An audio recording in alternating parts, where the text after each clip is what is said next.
Fala pessoal, tudo bem com você, audiência? Hoje mais um episódio incrível. Assim mesmo, separando as sílabas, incrível. Tô com uma pessoa aqui que, nossa, ou você ama ou você odeia.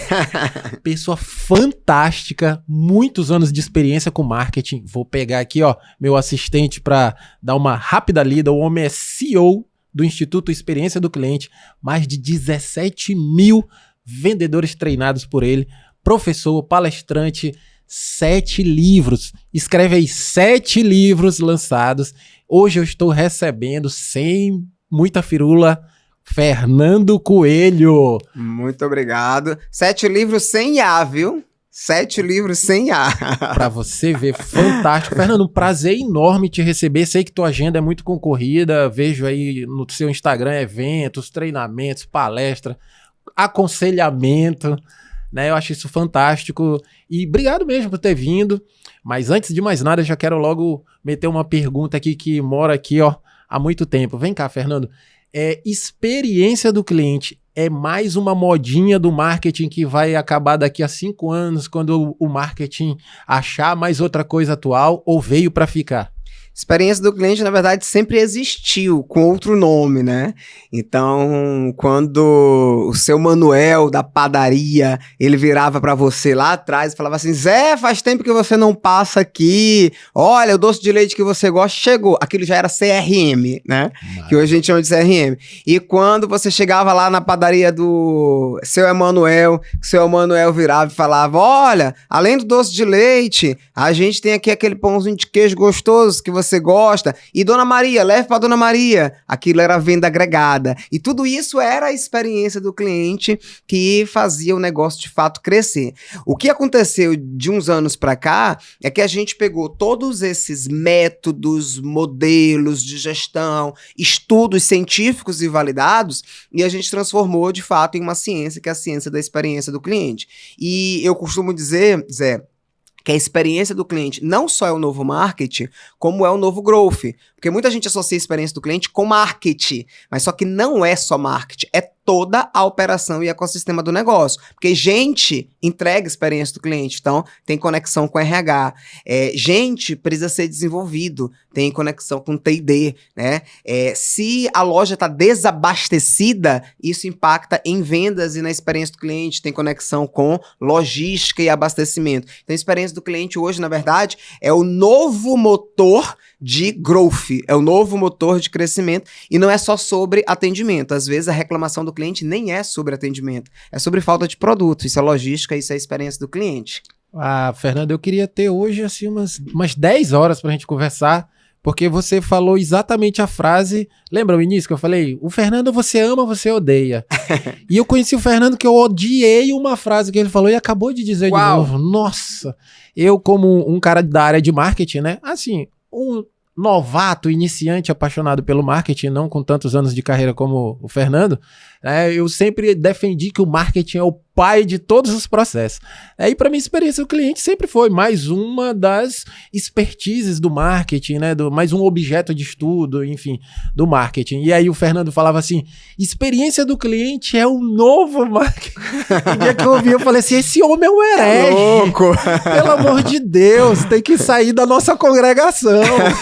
Vai ser expulso. Por aí, Fernando.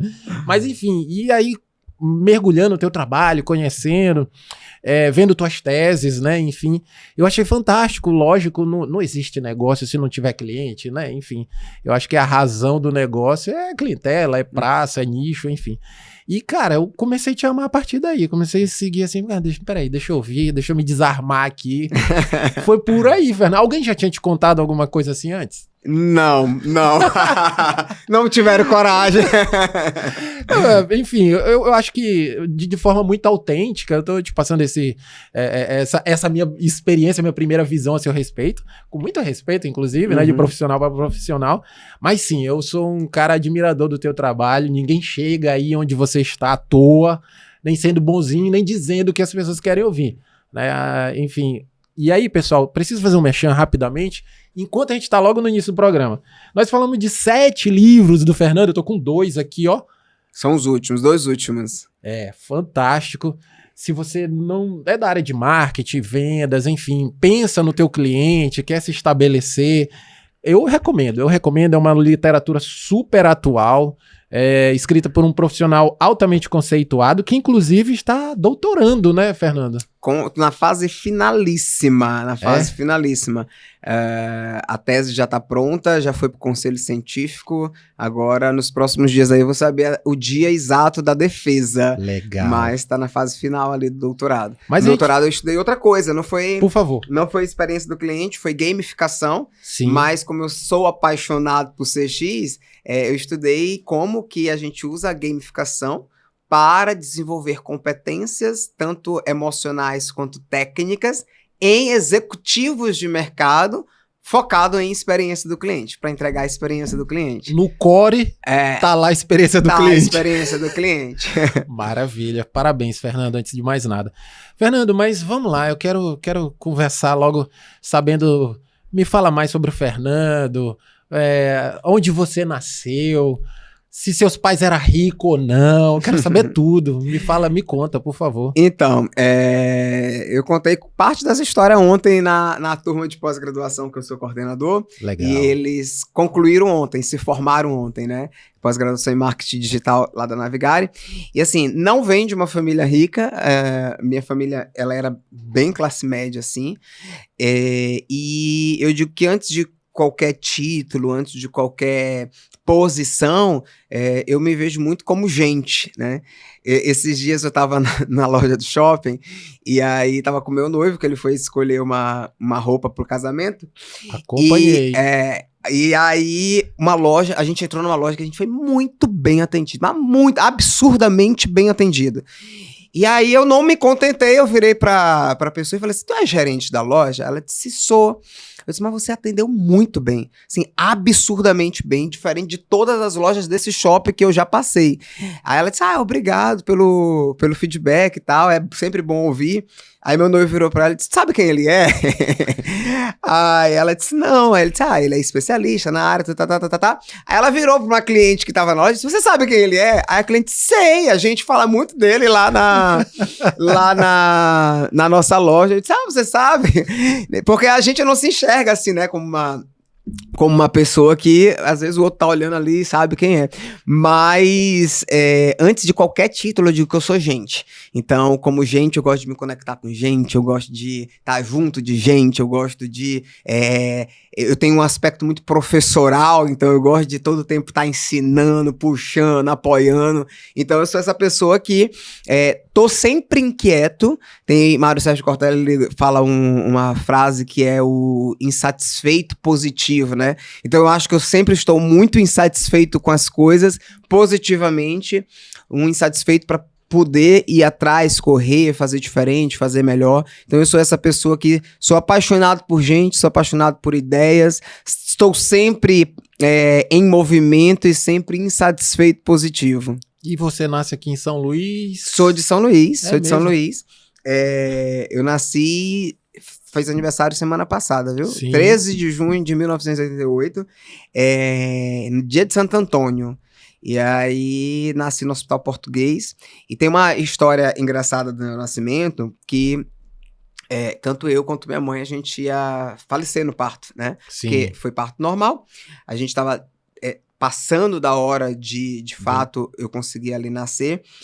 E o meu tio, que era o obstetra de mamãe, que era o diretor do hospital, ele tava em deslocamento para São Luís. E aí ele chegou a tempo, o obstetra de plantão não conseguia fazer o movimento, ele chegou a tempo, conseguiu entrar na sala, conseguiu fazer o movimento que era necessário lá para poder nascer normal, e eu nasci. E mamãe tinha 2 tias que eram freiras, né?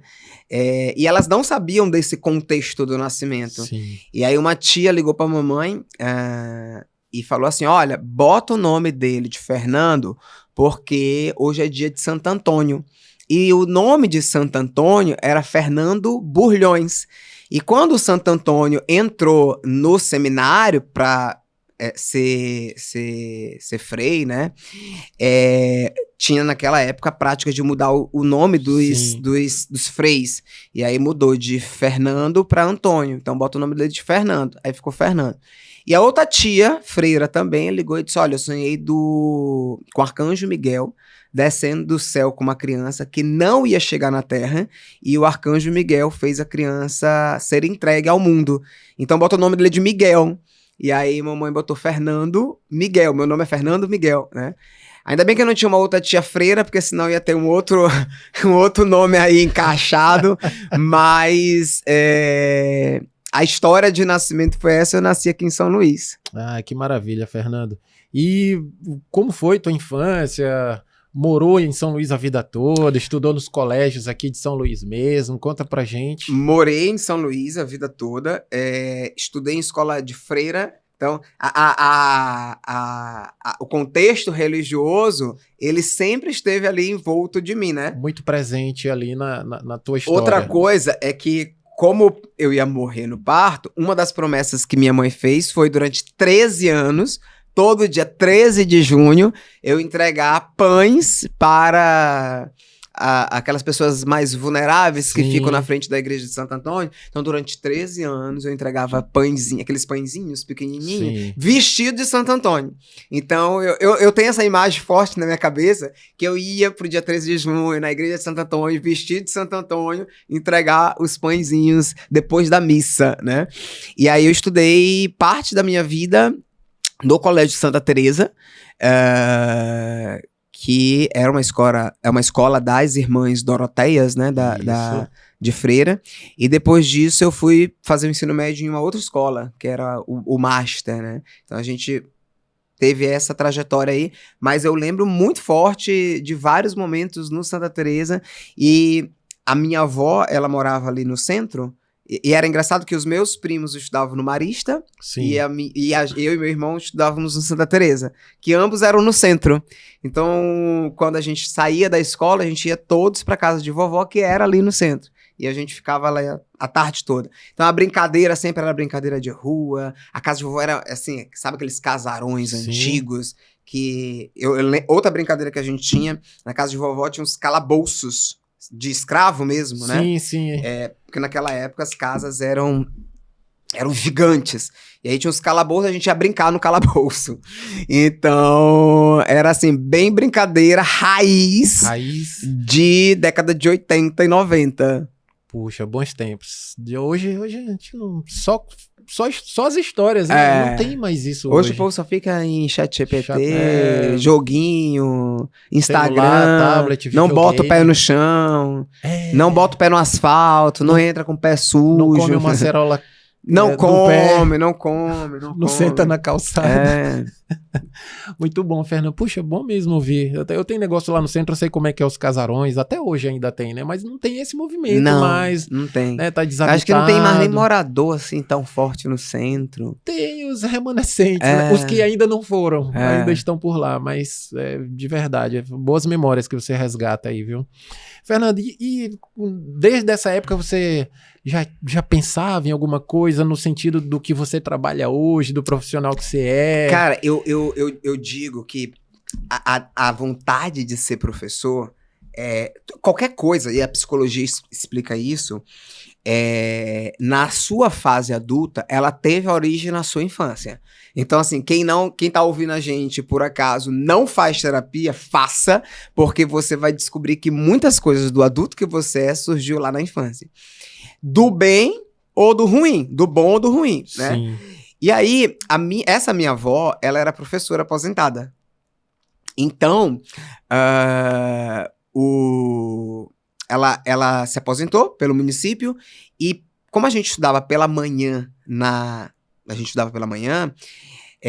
e ela cuidava da gente na parte da tarde, o que ela fez? Ela queria continuar trabalhando para não ficar sem nenhuma ocupação, ociosa, e ela montou uma sala de aula dentro de casa. A casa era gigante, ela montou uma sala de aula dentro de casa. Então, de manhã ela fazia aula de reforço para quem quisesse, né?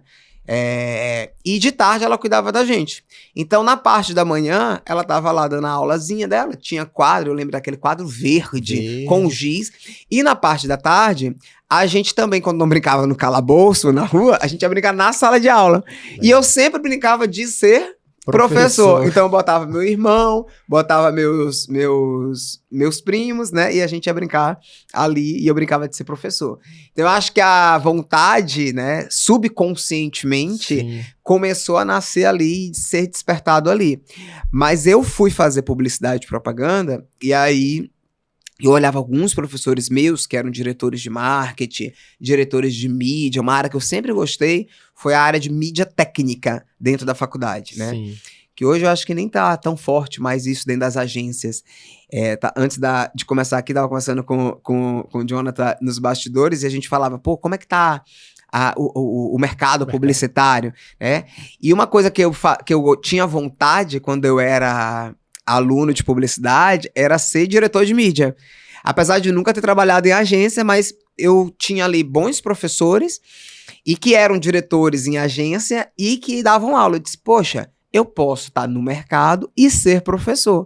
E foi exatamente o que aconteceu, Zé. Eu fui pro mercado, nunca saí do mercado, sempre estive no mercado, mas sempre estive em sala de aula. Desde os 24 anos. Desde os 24 anos. Isso é fantástico ouvir. E como é que as coisas se ligam, né? Você acabou de falar que muito do que nós somos hoje foi construído ali de forma inconsciente. Eu acho que é a vocação se revelando ali, né? A vocação se revelando.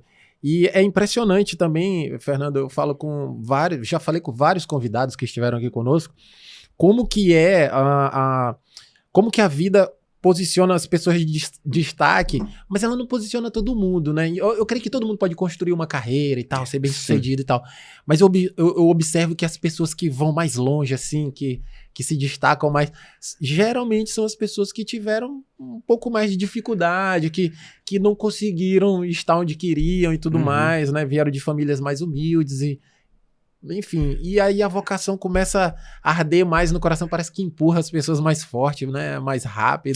Tem muito disso. Foi assim contigo também? Tu percebeste dessa forma contigo também?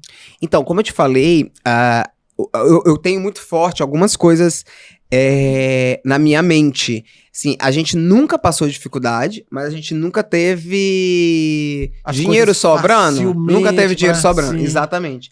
E aí, o que acontecia? Eu lembro disso muito forte. Minha avó era professora, a gente sempre estudou em escola particular, né? E aí, eu lembro muito que mamãe fazia um esforço gigante para pagar a escola. Então, na minha cabeça, aquilo ali já era... Eu não conseguia, na época, explicar com racionalidade, mas o que eu pensava? Eu disse, cara, a gente não tem grana. A gente tá em um ambiente onde as pessoas têm grana, mas a gente não tem grana. Então, eu preciso estudar. Então, isso já era muito consciente. E aí, minha avó, ela recebia livros de professores, né? Sim. E eu lembro sempre disso. A gente passava o corretivo para tirar a resposta do livro, para poder estudar com aquele livro. O pessoal chamava de branquinho. Exatamente. Então, assim, foi sempre uma escadinha de superação e aquilo ali fez com que, também subconscientemente, viesse o nível de consciência de que, olha, ou você estuda ou você não vai sair daqui. Então, isso sempre foi um nível de consciência. E eu comecei a trabalhar muito cedo. Eu tinha tios que tinham lojas no centro, né? E aí, eu lembro que no período das férias, queriam um dinheirinho. E aí eu disse assim, tio, me pague aí qualquer coisa que nas férias eu vou trabalhar na loja. E aí eu ia trabalhar na loja dos meus tios ali com 14, 15 anos. Era uma repografia. Eu lembro que o Bradesco era cliente deles. Então tinha muita Xerox naquela época. E aí eu cuidava lá de Xerox, encadernação. Eu acho que ali também começou a parte do atendimento, né? De estudar, E quando você para e conecta tudo isso, você junta o comércio, aos 14 anos, trabalhando na loja do tio, né? A avó, professora, então você conecta esse meio. E uma coisa que eu sempre digo para todo mundo, as influências que uma criança ela vai ter, vai determinar possivelmente o adulto que ela vai se construir, né? Então, dê desafios pra quem tá ouvindo a gente, que dê desafios pro seu filho, oriente ele, puxe muito, porque isso depende do adulto que ele vai se formar. Maravilha. Perfeito. Fernando, inclusive, quando você quiser dar um recado forte como esse que você acabou de dizer para nossa audiência, olha para nossa audiência ali, olho no olho, que eles se satisfazem assim com esses confrontos, assim, sabe, com essas verdades fortes. Mas, puxa, maravilhoso saber. Dentro dessa construção, quando que você já entra na faculdade já com esse pensamento ainda? Não, eu não entrei com o pensamento de ser professor. Eu sempre escrevi, né? Sim. Então, quando eu entrei na faculdade, eu queria ser redator. É mesmo? Eu queria ser redator. Você gostava de escrever nesse nível? Eu sempre gostei de escrever, né? Nunca pensei também em publicar livros, né? Mas eu sempre gostava de escrever. Inclusive, na época do vestibular, assim, e da faculdade, as melhores notas eram português e redação. Português e redação. Legal. Odiava matemática, odiava física, né? Mas era português e redação. E eu gostava de escrever, então eu entrei na faculdade dizendo que eu queria ser redator. Aí lá na faculdade, eu lembro que minha primeira disciplina, com a professora Melissa, que hoje ela é da UFMA, né? Foi Marketing 1. E a segunda disciplina, Marketing 2, foi com o professor Elirdes, que hoje é gerente de marketing lá do Iguatemi de Fortaleza. E aí eu disse, acho que eu gostei mais do marketing. Aí deixei a redação de lado. Sim. E fui pro marketing. Aí no terceiro período, Melissa voltou a dar aula. Foi dar aula de mídia. Aí eu disse, eu gostei disso aqui. E aí eu fiquei ali no marketing mídia, né? E eu entrei no Armazém Paraíba para trabalhar como estagiário da área de vendas, né? E aí, lá no Armazém Paraíba, não existia endomarketing. Sim. Então, eu olhava a gerente de marketing passando, eu falei assim, uma vez eu sempre muito pra frente, né? Virei e falei assim, cara, vocês não têm endomarketing. Eu posso fazer um projeto e te apresentar? Ela disse, pode. Aí eu fiz o projeto de endomarketing, apresentei, ela disse, adorei, vou te puxar pro marketing. Aí ela me puxou pro marketing. Passei um mês só na área de vendas e fui pro marketing.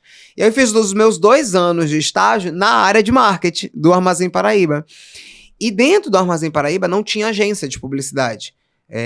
Tinha a Sucesso, né, que era nacional, mas em São Luís não tinha uma agência. Vinha algumas coisas prontas da Sucesso, mas aqui o próprio departamento desdobrava. Então meio que funcionava como uma house. E quando eu entrei para fazer o endomarketing, eu já gostava muito de mídia, e aí eu acabei fazendo a parte de mídia técnica, né? Tava dizendo pro Jonathan agora, por PI, envio pra OPEC, então toda essa parte de mídia técnica eu fazia. Tava lembrando agora que isso faz 20 anos. Como né? assim, Fernando? Tu gostava da parte chata? Eu gostava da parte chata. E aí, isso faz 20 anos, então eu ia levar as fitas para os veículos de comunicação. Legal. Eu falava com os OPECs dos veículos de comunicação. Então, o Jonathan, na época, eu acho que ele era OPEC da Band.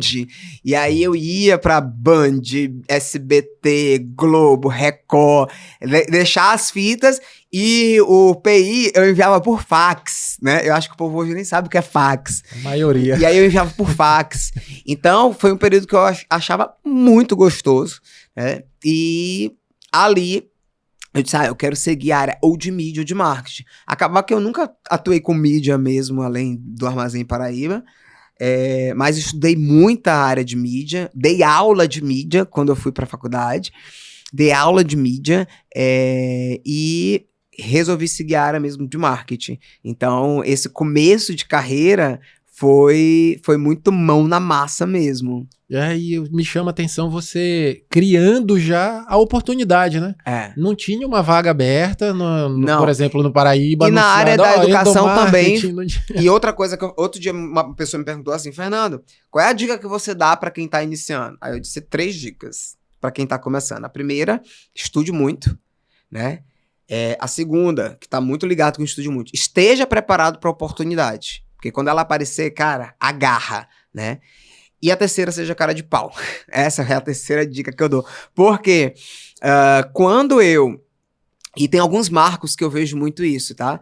No Armazém Paraíba, quando eu disse, cara, vocês não têm endomarketing, que eu posso criar um projeto, né? Ali eu tava sendo cara de pau, né? Sim, tava criando a sua oportunidade, Quando eu comecei né? a dar aula na antiga faculdade de São Luís, né? Eu tava terminando minha especialização em administração, e aí por que que eu pensei em administração? Porque eu falei assim, se eu fizer administração, eu posso dar aula em administração e posso dar aula em comunicação. E aí, quando eu fui para a Faculdade de São Luís, eu estava terminando minha especialização, e aí eu mandei uma mensagem para minha então professora de mídia da faculdade. Eu disse, professora, eu quero muito dar aula, olha a segunda vez sendo cara de pau, eu quero muito dar aula, não tenho experiência nenhuma com sala de aula, eu posso ser o seu estagiário? Assim, eu não quero ganhar nada, eu trabalho de graça, né? Ela disse, não existe isso aqui na Faculdade de São Luís, mas eu vou falar com a Lu, que era a coordenadora, que hoje é da UFMA também, Luiziane Saraiva. Eu vou falar com o Lu. E aí liberaram. Eu passei 6 meses trabalhando de graça como assistente docente, né? E quando ela saiu pro doutorado, ela falou assim, Fernando, eu tô saindo pro doutorado e eu vou te indicar pra minha posição. Mas tu tem que fazer o seletivo normal, tu vai fazer tudo normal, edital, bababá, tá.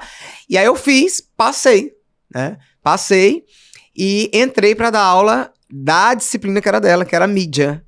E quando eu entrei, eu já tinha a especialização em administração, o curso de administração me puxou. E quando o curso de administração me puxou, eu disse, eu gosto de administração também, né? E aí eu fiquei entre marketing e administração. E ali foi um terceiro ponto de criar oportunidades, né? Claro.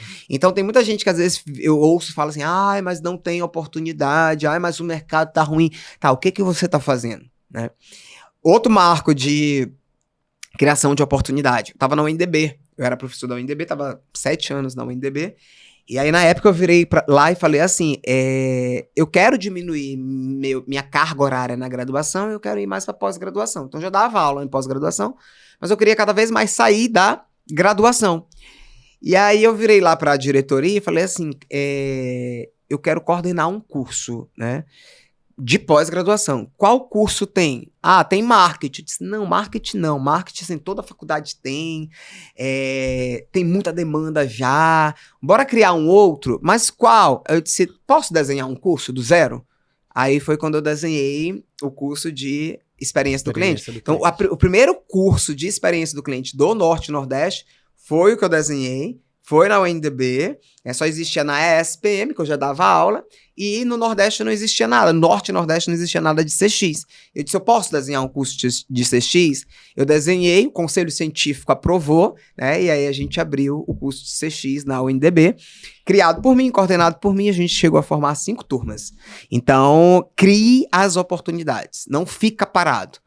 E aquele famoso não você já tem. Cara, vá atrás do sim, né? O não você já tem, vá atrás do sim. A vida já deu, né? Não, a vida já deu, vá atrás do sim. Vá atrás do sim. Fantástico, Fernando, fantástico. O incentivo também muito grande, ó. As oportunidades, às vezes, do jeito que o Fernando falou, não tem oportunidade, não tem emprego. Cara, cria a tua oportunidade, né? Cria, vê no que você é bom e tal, e se lança. Exatamente. Seja cara de pau. Hoje você recebeu um insight aí muito forte. Fernando, deixa eu te falar, e assim, tua vida foi flores assim o tempo todo, ou teve algum momento que você pensou em chutar o pau da barraca assim, ai cara, eu não aguento mais, eu acho que vou abrir mão disso aqui, quero desistir desse negócio. Teve algum momento assim que você se olhou e, puxa, isso aqui tá muito difícil, a vida tá me puxando o tapete? Cara, assim, eu digo muito que quando você muda de empresa, de estado ou de cenário, Sim. Você só muda de problemas, né? Então, assim, quando eu vejo alguém reclamando, ai, mas porque emprego é ruim, esse emprego tá ruim, o meu chefe tá ruim, eu disse, bicho, vai ter chefe ruim em toda empresa, vai ter gente ruim em toda empresa, vai ter problema em toda empresa. O teu grande papel como pessoa e o teu grande papel como gestor é gerenciar problema e gerenciar situações que são ruins. Então, se você tá no mercado, você vai ter isso inevitavelmente. Esse é um ponto. Sim. O segundo ponto é que eu vejo sempre, e aí é muito, muito natural meu, eu vejo sempre todo problema, isso não é filosofia, não é clichê, assim, é real. Eu vejo todo problema como, se tem um problema, tem uma solução. Então, bora aqui resolver isso, né? Então, toda vez que eu vejo um problema, sem brincadeira, a primeira coisa que eu faço é, tá, quais as possíveis soluções? X, Y, Z. Eu tenho competência, habilidade, conhecimento para resolver isso? Não, não tenho. Tá, tem alguém perto de mim que tem? Tem ou não tem? Tá, não tem. Se tem, eu peço ajuda. Se não tem, eu disse, tá, então deixa eu ir atrás de quem pode me ajudar. Então, eu sempre levei minha vida muito com essa cabeça de solução. E todo dia, o tempo inteiro, tem microproblemas. Todo dia, o tempo inteiro, tem microproblemas. O que eu faço? Paro e vejo qual é a solução. Qual é a solução possível, né? Então, eu encaro muito desse jeito absolutamente tudo. E aí eu não consigo enxergar... Sabe aquela pessoa que fica o tempo inteiro, mas minha vida é pesada e tal.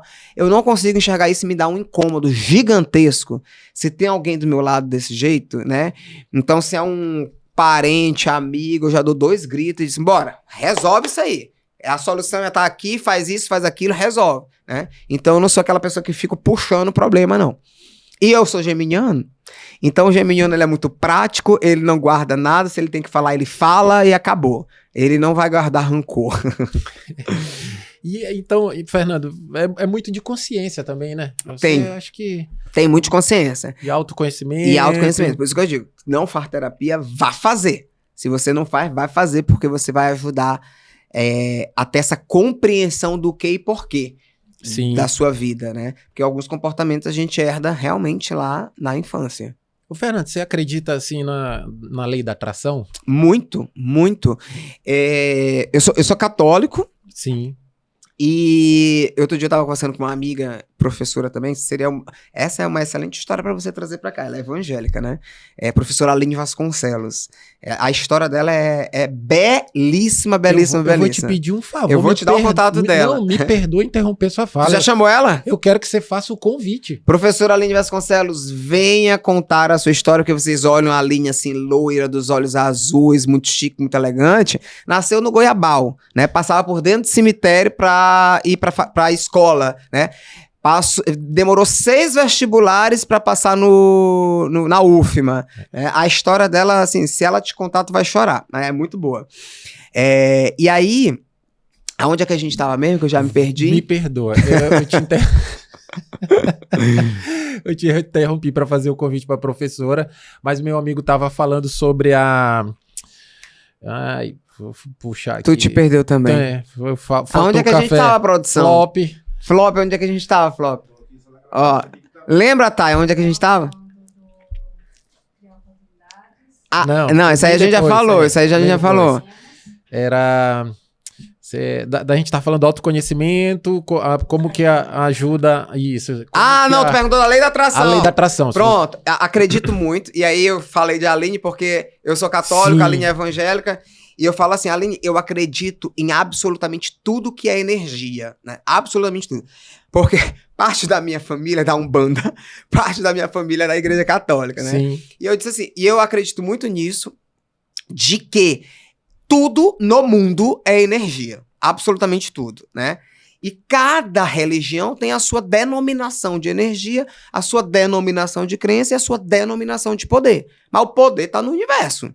Então, aquilo que você pensa, acredita, aquilo que você dá, cara, o universo... E aí, se você é católico, acredita em Deus. Se você é umbanda, acredita na entidade. Se você é espírita, acredita em outra, né? Mas o universo, de alguma maneira, acredita em que você quiser acreditar, ele vai te entregar aquilo que você pensa e aquilo que você entrega. Então, eu acredito muito na lei da atração. Então, eu sou aquela pessoa que, ainda no campo da consciência, eu penso muito em deixa eu fazer o bem, deixa eu fazer direito, deixa eu entregar o bem, deixa eu ser ético, né?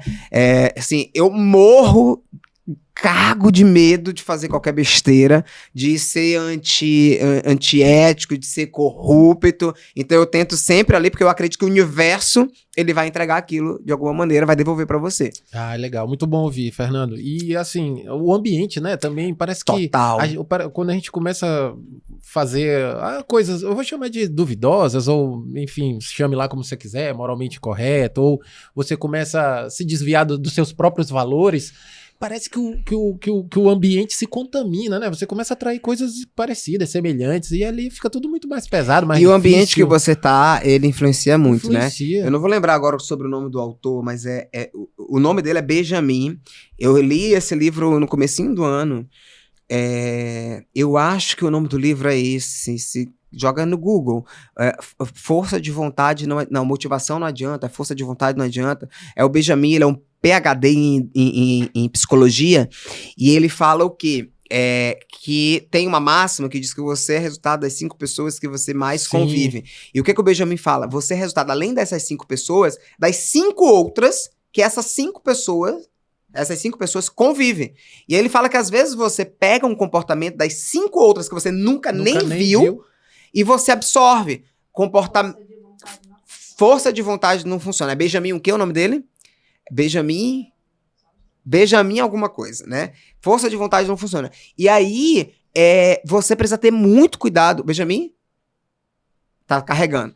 Você precisa ter muito cuidado com quem você escolhe pra estar do seu lado. Benjamin Hard. Você precisa ter muito cuidado com quem você escolhe pra estar do seu lado, porque isso vai influenciar diretamente no que você pensa, na sua performance, em vários aspectos. E eu acredito muito também que influência gera influência, né? Então, se você puxa alguém, esse alguém vai puxar um outro alguém. Então, cara, não existe...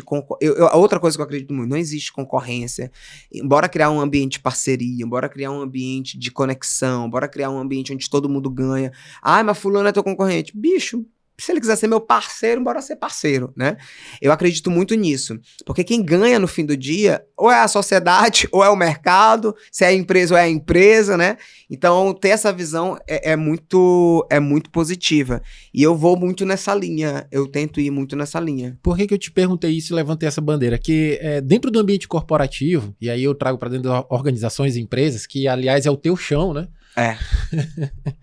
Às vezes... eu percebo o empresário fazendo tudo certinho, framework em dia, certificação tudo certo, tá feedback tudo rolando, cara, o negócio não anda, o que tá acontecendo? E, pô, a gente, matematicamente, a planilha tá dizendo assim, tá tudo ok, a matemática tá funcionando. Tu acredita que tem gente que tá influenciando assim, o ambiente, que sabe, que traz ali, enfim, coisas que às vezes você vai ter que fazer um feedback muito direcionado para pessoas, ou para identificar, sabe, essas coisas que acontecem dentro de organização. Eu percebo que a organização é feita por pessoas, né? Pessoas, processos e tudo mais. Mas no cerne de tudo é gente que tá lá, né? Uhum. E às vezes você tem um ambiente ok dentro da empresa, mas e fora? Como é que é? Às vezes a pessoa traz coisa de fora pra dentro e isso impacta o resultado da empresa. Tu já te deparou com situações assim, desse nível de complexidade? Uhum. Sim. A empresa, ela é, como você falou, pessoas e processos, né? Então, até na hora de contratar pessoas, entenda exatamente o que essas pessoas acreditam. Para além do currículo, e eu gosto muito de bater nessa tecla, a gente contrata técnica e demite comportamento, né? Na maioria das vezes é assim, né? Contrata técnica e demite comportamento. Às vezes o cara é PhD em alguma coisa, mas é assim, péssima pessoa, energia pesada. Ele vai impactar no todo, né? Sim. E aí você precisa contratar gente, e eu acredito muito nisso, que pensa igual. Porque tem muita gente que fala assim, não, tem que contratar gente que pensa diferente, né? Eu acredito o contrário. Eu acredito que tem que contratar gente que pensa igual no que tange a valores. Perfeito.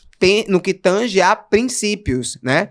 Eu posso pensar diferente de você, mas eu tenho que ter os mesmos valores.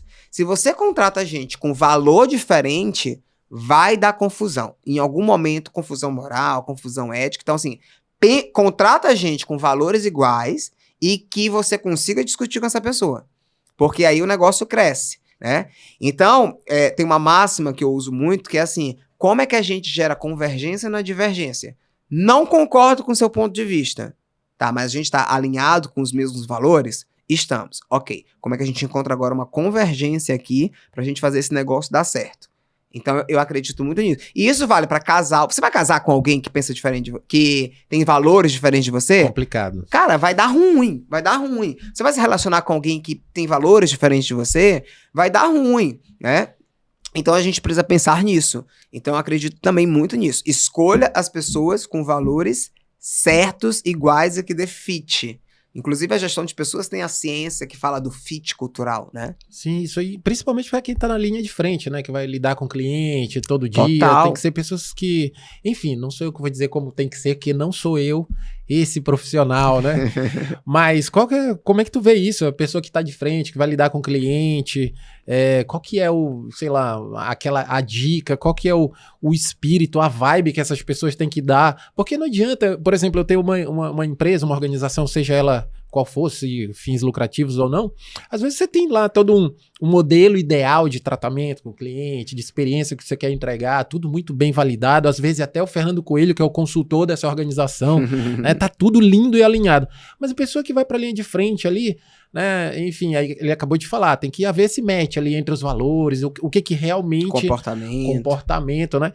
Então, essas pessoas que estão ali na linha de frente são pessoas, elas têm que ser automotivadas, têm que ter um nível de consciência legal, enfim, o que tem que correr nas veias desse profissional diariamente para que essa experiência do cliente seja lá em cima. Lembra que eu falei agora há pouco de contratar comportamento? Sim. Às vezes o que o recrutador ele olha? Currículo, mas ele não olha comportamento, né?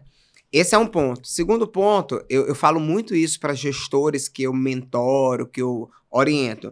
Entende o histórico de vida de quem você está contratando ou de quem você já contratou. Entenda o histórico de vida e entenda os sonhos dessas pessoas. Mas especificamente na hora de contratar, entenda o comportamento dessas pessoas. Então, assim, essa pessoa é uma pessoa que ela tem um comportamento proativo, que ela tem um comportamento, que ela tem uma mentalidade de solução, que ela sabe trabalhar em time. Vai fazendo alguns testezinhos, né? Por exemplo, vou recrutar alguém aqui, deixa cair alguma coisa, ver se ela pega. Isso já dá um sinal, né? Vê se essa pessoa puxa a cadeira, abre a porta, segura a porta para você passar. Se ela agradece bota um monte de coisa. Se ela agradece, bota um monte de coisa na sua mão e vê se ela abre a porta para você, né? Faz essa gentileza, porque isso é comportamento. Isso pode estar escrito no POP. A pessoa pode ser PhD, mas se ela não tiver o comportamento, ela não faz. Fernando, você acabou de me lembrar uma história que eu ouvi o Geraldo Rufino contando.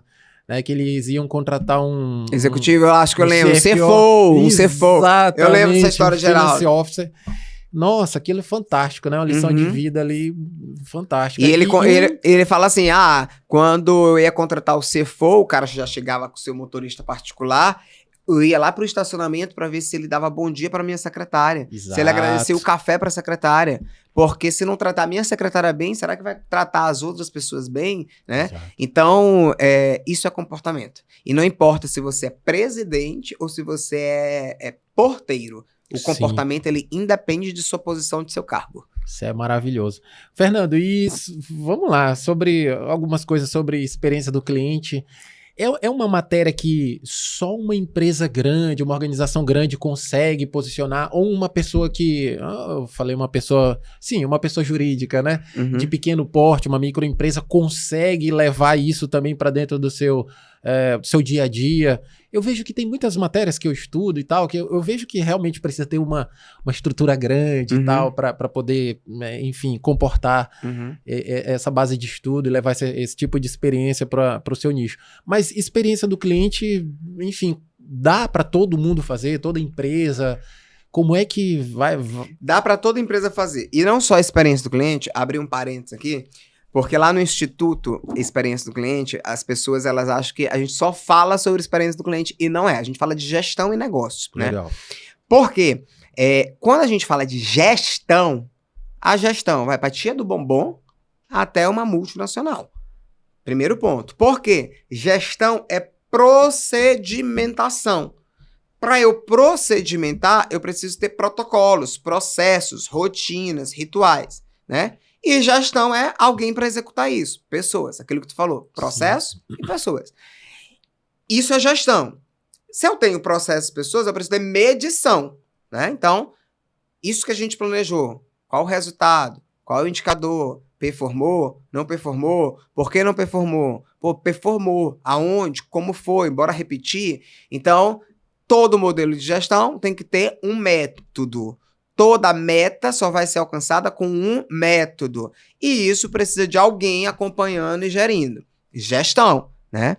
Quando a gente fala de experiência do cliente, a gente fala da interconexão de um monte de coisa, que eu falei agora no começo do episódio. Logística, processo, pessoas, financeiro. Eu outro dia fiz um podcast, você que está assistindo a gente agora, apontando aqui, ó, você que está assistindo a gente, né? Ouve lá o nosso podcast Experiência no Cliente do Spotify. Ele é um dos 3 melhores podcasts, não segundo a minha pessoa, mas segundo a Metrics, é um dos 3 melhores podcasts de experiência do cliente em língua portuguesa. Ouve lá, e aí eu fiz um podcast falando assim, que todo CFO tinha que ter meta de experiência do cliente. Por quê? Se o cliente não está satisfeito, ele compra? Não. Se ele não compra, impacta no caixa da companhia. Se o cliente que já é cliente não está satisfeito, ele retorna? Se não, impacta no LTV. LTV é caixa da companhia. Se um cliente detrata, né, um detrator, Sim. o outro pode deixar de comprar? Pode deixar de comprar. Isso vai impactar em margem? Vai. Margem é caixa da companhia. Então, o CFO tem que olhar e botar a experiência do cliente na pauta. Ele tem que ser o maior interessado. Ele tem que ser o maior padrinho da experiência do cliente dentro da empresa, né? E a experiência do cliente é tudo isso. E não importa se você é pequeno ou se você é grande. Bora tangibilizar a tia do churrasco, né? Churrasquinho do Vavá, ali pertinho do lado de casa, o Alto Calhau. Churrasquinho do Vavá. Eu passo, às vezes, no churrasquinho do Vavá. Agora eu não tô mais comendo churrasquinho porque eu tô de dieta, né? Mas eu passava ali no churrasquinho do Vavá. Tá com medo da roupa não caber, né? E aí eu passava com Sabrina, Sim. né? Eu passava com o carro, aí eu pedia o churrasquinho, descia do prédio, né? E ia andando com Sabrina, né? E aí, toda vez, ela perguntava, e aí, como Sabrina está, minha cachorrinha, né? No dia que eu não ia com Sabrina, ela perguntava, como é que Sabrina tá? Cadê Sabrina? Isso é a experiência do cliente. Ou então, quando eu pedia que ela deixava na portaria, ela mandava um bilhetezinho, tenha uma boa janta. Isso é a experiência do cliente, né? Então, a gente tá falando de um negócio pequenininho. E quando não aparecia, ela mandava um WhatsApp CRM. Eu acho que ela não sabe nem o que é a CRM, né? Mas ela fazia CRM. Um negócio pequenininho. Agora, quando a gente vai para um negócio grande, aí você tem que ter voz do cliente, procedimento operacional padrão, você tem que ter instrução de trabalho, você tem que ter meta de NPS, CSAT, SES, você tem que ter um comitê de governança, comitê de cliente para olhar tudo aquilo. Você tem que, enquanto experiência, instruir o time de RH qual perfil contratar, qual perfil desligar, como fazer a trilha de treinamento. Você tem que olhar os indicadores também de experiência do colaborador, o clima organizacional, o absenteísmo, né? Você tem que desenhar a jornada do cliente, você tem que fazer cliente oculto. Aí uma empresa grande, que vai gastar alguns milhares de reais, né? Mas assim, a empresa pequenininha pode fazer o BBF, que é o básico bem feito. Cara, faz o BBF que funciona. O que eu vejo muita gente aí no mercado é reclamando que não tem cliente, mas não faz o básico que funciona, né? Hoje saiu no Imirante, hoje que não é hoje, né? Sim. Quem tá assistindo aí em casa, mas hoje saiu no Imirante 5 falhas silenciosas que as lojas de shopping cometem. Né? Qualquer loja de shopping, se você é lojista de shopping, procura bem aí no Imirante. 5 falhas silenciosas que lojistas de shopping cometem. Não abordar o cliente direito, não se conectar emocionalmente com o cliente, não sentir e entender a história e o contexto do cliente. Você não consegue fazer venda agregada, não está fazendo o básico bem feito. Fernando, qual seria o básico bem feito de qualquer negócio? Sim. Receitinha aqui. Receitinha. Eu não gosto muito de receitinha, então vai ser ingrediente, né? Ingrediente. Pense em como você vai receber o cliente. Recepção. Você vai se apresentar, você vai falar seu nome, você vai perguntar o nome do cliente. Segundo, execução. Como é que você vai apresentar o produto? Como é que você vai falar das características, vantagens, benefícios? Para isso você precisa entender a história do cliente, entender o contexto do cliente. Execução. Finalização. Como que você vai fechar aquilo ali? Parabenizar o cliente, acompanhar o cliente até o carro, acompanhar o cliente até a porta, agradecer. E o quinto ponto, pós-atendimento, que no livro eu chamo de enamoramento, né? Manda uma mensagem, falar, olha, adorei te receber aqui na loja, qualquer coisa pode falar comigo. Acabou! Básico, bem feito. Eu te garanto, isso já vai ser diferente de qualquer outro atendimento. Mas ninguém tá fazendo. Ninguém tá fazendo. E tá perdendo cliente. Imagino que dói no seu coração. Dói no bolso deles. Dói no bolso deles. Não, né? É o mínimo que o cliente espera. Exatamente. Dói no coração de qualquer cliente. Fernando, eu sei que nosso tempo acabou, literalmente. E eu sei que eu tenho que te liberar para outro compromisso, mas eu quero te liberar fazendo duas perguntinhas, se você puder responder, enfim, na gestão do teu tempo, né? Eu fico muito agradecido. Das suas experiências com empresa, na tua carreira, enfim, de tudo que a gente comentou aqui, né? O que olhando o Fernando aqui lá no futuro, o que você quer que as pessoas pensem? Olha, o Fernando foi um ser humano fantástico que passou por aqui, por esse universo. O que as pessoas vão comentar quando o Fernando não estiver mais aqui, Fernando? O que você espera, assim, de legado deixar? Que realmente a tua história é muito legal, assim, o que você faz, o legado que você está deixando de construção, sabe? Para os empresários, para a sociedade de modo geral, né? Para a movimentação da economia, é muito especial. O que você acha que o José vai falar do Fernando lá no futuro? Lá no Instituto, a gente tem um propósito muito claro que, assim, é o propósito do Instituto, mas é um propósito do fundador, né? E aí o nosso propósito é ajudar os negócios do mundo e o mundo dos negócios a entregar uma boa experiência. Então, se lá na frente alguém virar e falar assim, cara, alguma coisa que você falou, alguma coisa que tá no seu livro, alguma coisa que eu ouvi no seu podcast, alguma coisa que você ensinou em sala de aula, alguma coisa que você fez aqui dentro da empresa, me ajudou. E eu cresci, de alguma maneira, eu cresci como pessoa, eu cresci como processo, eu cresci financeiramente.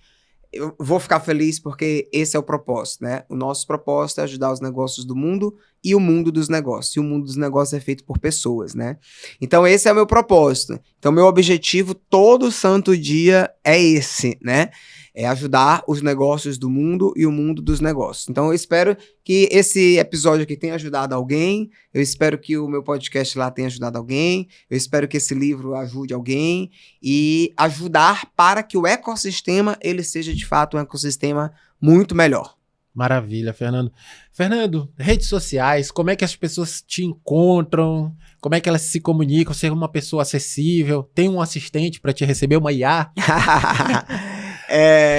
Pode seguir lá no Instagram, Instituto Experiência do Cliente, @Instituto Experiência do Cliente. Me segue também lá, @Coelho Fernando Falou. No LinkedIn, Fernando Coelho. No Spotify, Experiência do Cliente. Se quiser saber sobre os nossos produtos, serviços e soluções, www.institutoexperienciadocliente.com. A gente atende, eu imagino que esse podcast aqui vai para todo o Brasil. Sim. A gente atende o Brasil inteiro. A internet não tem fronteira, vai pro mundo todo, hein? Vai pro mundo todo. Fernando, puxa, eu quero te agradecer muito. Antes da gente se despedir, pessoal, preciso dar um recado para vocês. 92 Bytes é patrocinado por AM Office, tá bom? Ali no Angelim, a loja que tem os melhores móveis de escritório da ilha. Se você quiser móveis para o seu escritório, montar o podcast com os móveis legais, enfim, móveis de escritório AM Office, lá no Angelim, Avenida Jerônimo de Albuquerque, bem no cantinho ali do elevado da Coab, tá bom? Bem, mais um recado, segue a gente nas redes sociais, tá bom? Media Hub 92 no Instagram, lá tem uma árvore de links, você pode falar com a Thay caso você queira um podcast, cortes, enfim, produtos digitais, fala com a Thay que ela vai te receber, vai conversar com você sobre o que você precisa, ok?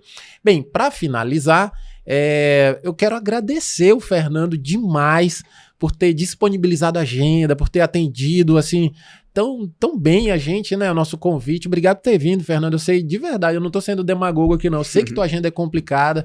Tô aqui com o maior cuidado com o relógio.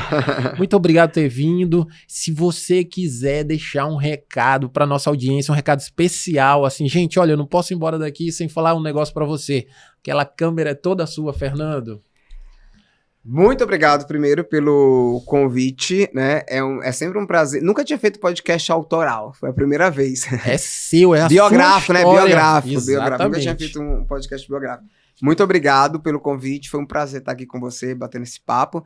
E é um convite que eu vou fazer para as pessoas. Vamos entregar boas experiências, não só empresariais, mas boas experiências como gente, né? Então, por onde você passar, tente fazer aquele ambiente, aquele local, aquele momento melhor. É isso. Gente, agradecendo a tua audiência, segue a gente, tá? Nas redes sociais. Compartilha esse episódio aí no YouTube com aquelas pessoas que você lembrou. Olha, se você lembrou de alguém que ela tá precisando ouvir esse episódio, tá? Encaminha pra ele, pede pra ele compartilhar, enfim, fica à vontade. Ah, mais um detalhe. Você que tem interesse de ter um podcast, um conteúdo digital, já falei, hein? Entra lá no Instagram, MediaHub92, fala com a Thay que ela vai te auxiliar nesse processo. É isso, pessoal. Infelizmente tem que terminar. Nosso editor-chefe ali, Flop, por favor, créditos. Eita, Fernando. Show! Muito obrigado, cara, por ter agradeço. Vindo. Foi bom? Eu amei.